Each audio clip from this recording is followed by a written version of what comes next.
that's exactly what it is getting the attention and doing it with the right reasons. You said it yourself. There's so much. I used to do a lot on LinkedIn, and I've really backed away from LinkedIn almost completely. I get on there maybe once a day now.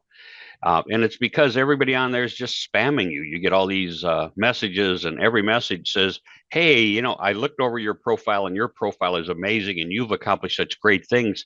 I thought maybe you could use all of these," and then they spam you with all their services, and you're Mm, like, "Well, why would you compliment? You think complimenting me gets me to it's to say, mm, oh, let me talk to you about your services, and I mm, write back to some of those guys, and I say, what makes you think I need your services? I mean, that's the question I just asked. What makes you think I need your services?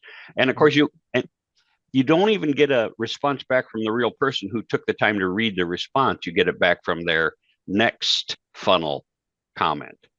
And it's hey, now that we've really connected, it's time that we did this. If you'd like to do that, go ahead and click yes. You're like, quit it. Stop No, it. yeah, that's right. No relationship at all, no connection. Just buy my stuff and I'll be happy. And it's like, yeah, I don't get it, but that's where we are today, in most of the places we go, unfortunately.